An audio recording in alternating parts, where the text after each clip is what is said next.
today's video, I want to share with you some literatures which you can use as inspiration in making your assignments, presentations, and other educational purposes. So, if you are new in my channel, just hit like, share, and subscribe my channel. Oh, please hit also notification bell for more updates of my videos.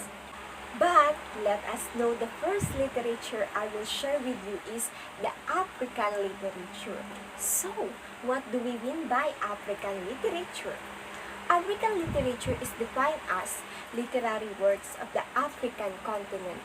African literature consists of a body of work written in many languages and encompasses various genres ranging from oral literature to literature written in colonial languages, or the African literature itself.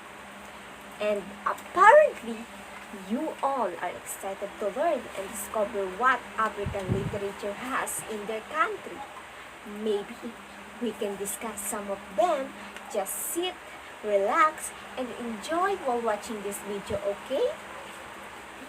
First African literature materials is Purple Hibiscus by Chimamanda Ngozi Adichie's novel. Purple Hibiscus narrates the story of Kambili, a 15-year-old Nigerian girl.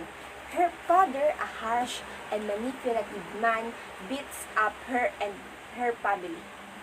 Kambili's father fights corruption and discrimination, pays the school tuition of innocent children, and help those people in need in his society. In exchange, he asks that they all follow to his restrictive Catholic beliefs, and those who do not, including his own father, are excluded. So, he also beats up and his wife and children at home, and Kambili and her brother Jaja go to be with her aunt after a military coup that is accompanied by a civil instability. Purple Hibiscus is smart, observant, and delicate, and also a quite well. It is a story of political crisis, gender, and power, and it's also struggle, religious extremism, faith, freedom, and growing up, as well as the first love.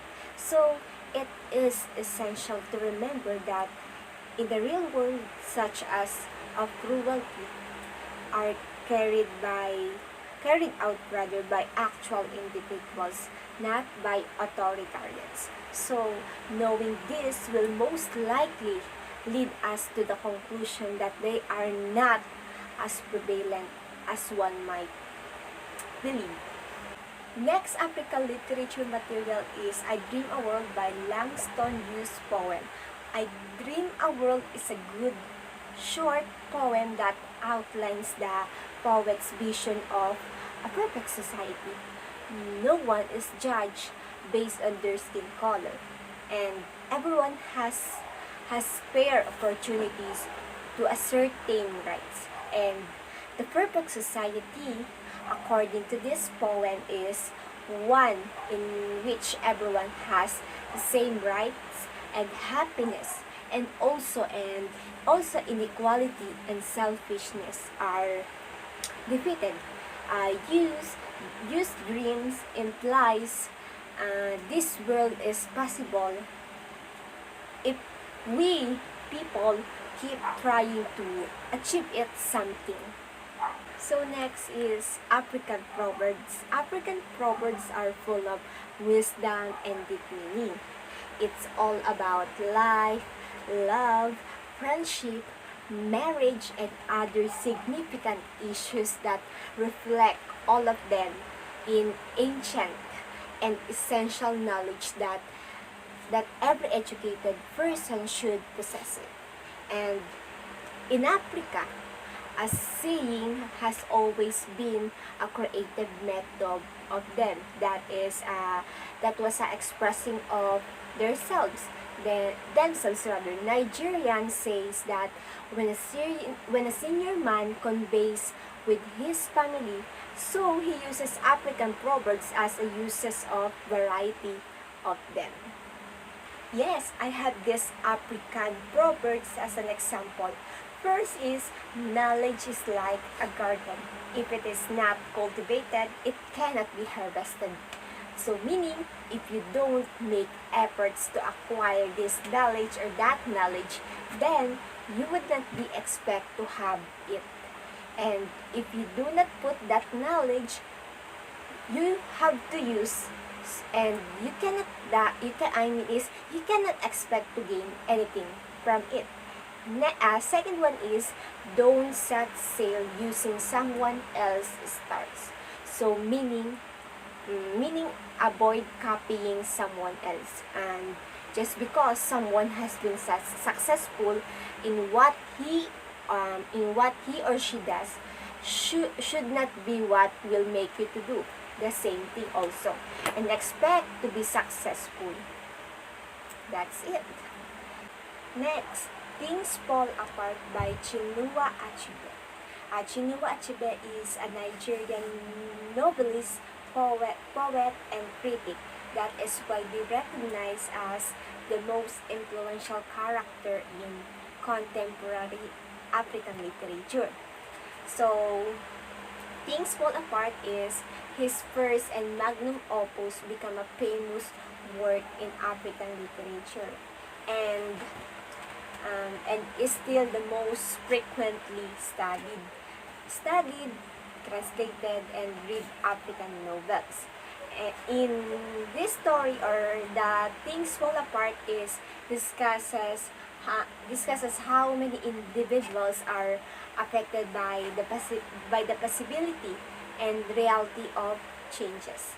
And the conflict over this story is whether change or tradition should take as the priority, and is typically involved issues of personal status.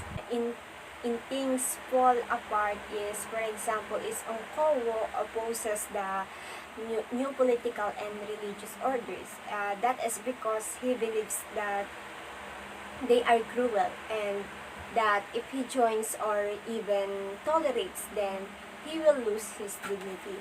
So, in some part, Okonkwo's resistance to cultural change comes from his fear of losing his social position or the social status, and his sense of self-worth is based on the established norms that society uses to evaluate him. The River Between by Ngugi wa Thiong'o is a Kenyan author and professor who primarily writes in Gikuyu but has also written in English, and his work range from literary and social critique to children's literature and includes novels, plays, short tales, and essays. And The River Between is a story that looks at the life in Kenya's mountain during the early times of white settlement. The Gikuyu people are separated between those who worry the unknown for those who see beyond it, and we never face with a choice between an enticing or attracting new ideology in their own ancient beliefs or practices. So, they are the African literature materials that I share with you guys. And I hope you are learned by this discussion. And if you have any questions, just comment below this video. And I hope to see you soon on the next part of this video. The next literature I will discuss, or I will share with you guys, is the Chinese literature.